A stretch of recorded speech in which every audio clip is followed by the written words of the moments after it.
Welcome to TG24 TV. నేను miss Sumalatha.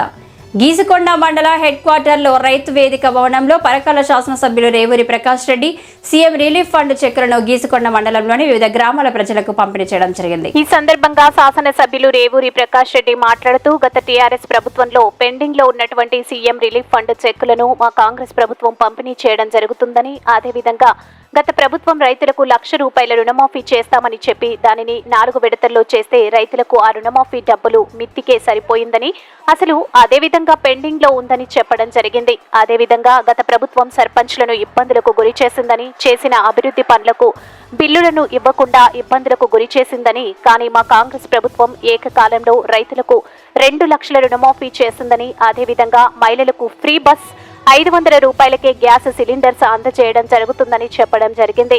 అదేవిధంగా ఈ కార్యక్రమంలో కాంగ్రెస్ పార్టీ సీనియర్ నాయకులు చాడా కొమరారెడ్డి, గీసుకొండ మండల పార్టీ అధ్యక్షులు తుమ్మనపల్లి శ్రీనివాస్, కార్యదర్శి కూస రమేష్, విరగోని రాజ్ కుమార్, గంగదేవిపల్లి గ్రామం మాజీ సర్పంచ్ గోనే మల్లారెడ్డి, విశ్వనాథపురం గ్రామం మాజీ సర్పంచ్ జన్ను రమేష్, మచ్చాపూర్ గ్రామ పార్టీ అధ్యక్షులు లక్కర్సు రవి, కొండేటి కొమరారెడ్డి, బసవరాజ్యం తదితరులు పాల్గొన్నారు.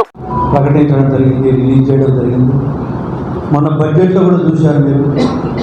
బడ్జెట్లో కూడా గౌరవ ఆర్థిక శాఖ మంత్రులు బట్టి విక్రమార్క గారు మాట్లాడుకుంటూ రాష్ట్ర ఆర్థిక పరిస్థితిపై కూడా, ఎందుకంటే బడ్జెట్ ప్రవేశపెట్టినప్పుడు మనకున్న వనరులు ఏంటి, ఉన్న అప్పులేంటి, మనం ఏం చేయగలుగుతాము, సంక్షేమ కార్యక్రమాలు ఏ విధంగా ఉన్నాయి, వాటికి ఎన్ని నిధులు అవసరం ఉంటాయి, అవన్నీ పరిజ్ఞానం తీసుకోవాల్సి వస్తారు. దీన్ని ప్రత్యేకంగా ఎందుకు ప్రస్తావిస్తున్నానంటే, ఇవాళ మనం చూస్తున్నాం టీఆర్ఎస్ నాయకత్వం తెల్లారితో ఒకటి మాట్లాడుతున్నారు. మొదట స్టార్టింగ్లో కొన్ని రోజులు మాట్లాడారు, ఈ గవర్నమెంట్ 3 నెలలు ఉండదు, 6 నెలలు ఉండదు, సంవత్సరం కూడా ఉండదు, కూలిపోతుంది అని అప్పుడు అట్లా మాట్లాడారు. ఎప్పుడైతే రేవంత్ రెడ్డి గారి నాయకత్వంలో ఈ ప్రభుత్వానికి ఎలాంటి డోకా లేదు, ప్రజలు ఇచ్చిన అవకాశాన్ని 5 సంవత్సరాలు సంపూర్ణంగా ఈ ప్రభుత్వం ప్రజలకు సేవ చేస్తుంది.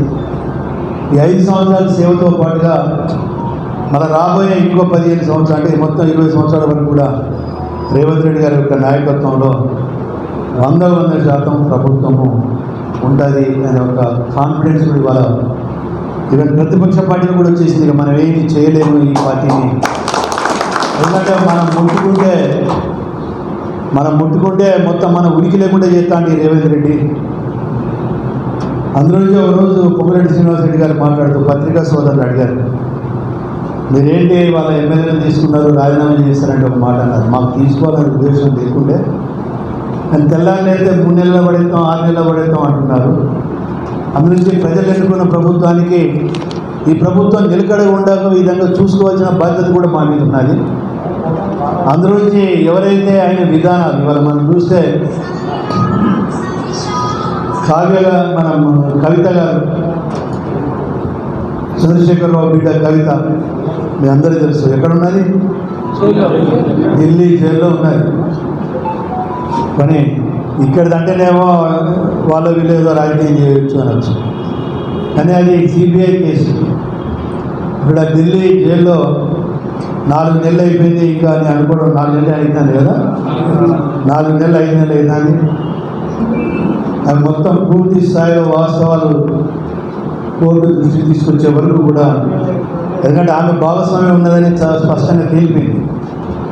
బయటికి పంపిస్తే ఏంటంటే సాక్షులను డబ్బులు ఇచ్చో భయపెట్టలేరు లేదు ఎప్పుడు, కానీ అక్రమంగా సంపాదించిన డబ్బులు లక్షల కోట్లలో ఉన్నాయి కనుక దోసుకున్న డబ్బులు ఇచ్చి వాళ్ళందరినీ కూడా మాయ చేసి తప్పించుకోవాలని ప్రయత్నం చేస్తారని చెప్పి కోర్టే ఎన్నిసార్లు బెయిల్ పిటిషన్ వేసినా కూడా బయటకు పోతే వీళ్ళు సాక్షులను మార్పు చేసే పరిస్థితి ఉండదని చెప్పి బెయిల్ కూడా ఇవ్వడం లేదు. అంటే మాటలతోటి మాయమాటలతోటి ప్రజలలో అపోహలు సృష్టించడం అనేది ఈ ప్రభుత్వం మీద ప్రజలలో ఒక వ్యతిరేకత పెంపొందించాలి అని చెప్పి ప్రయత్నం చేస్తున్నారు.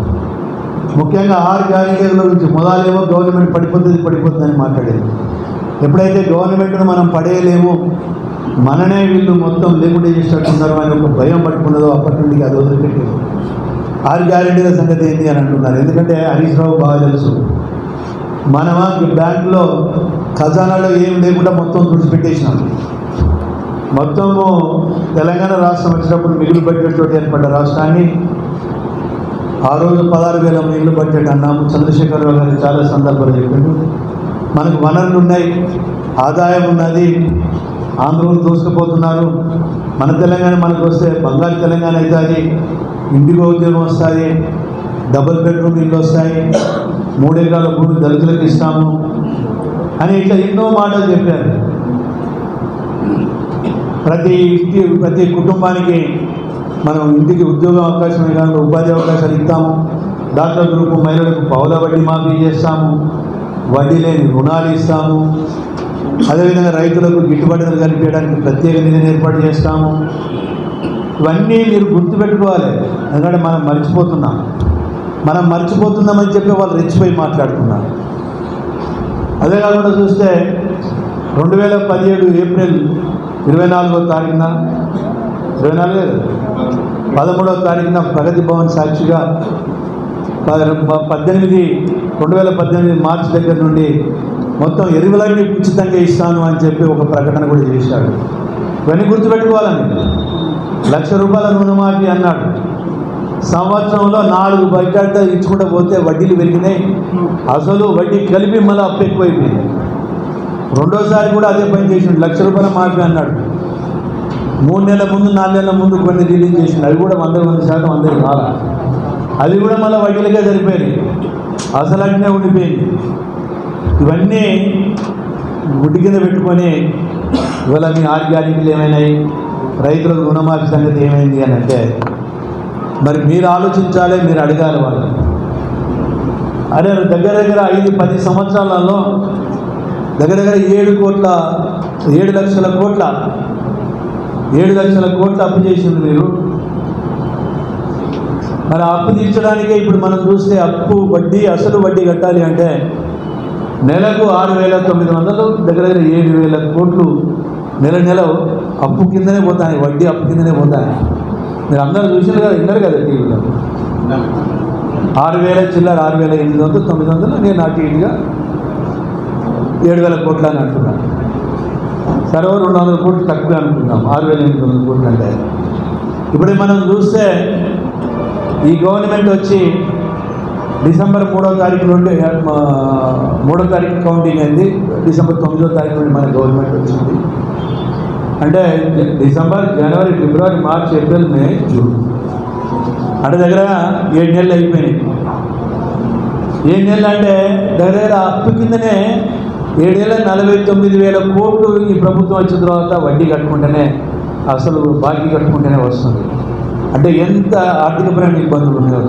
ఇది కాకుండా 49,000 కోట్లు బిల్లులు చెల్లించవలసిన బకాయిలు ఉన్నాయి.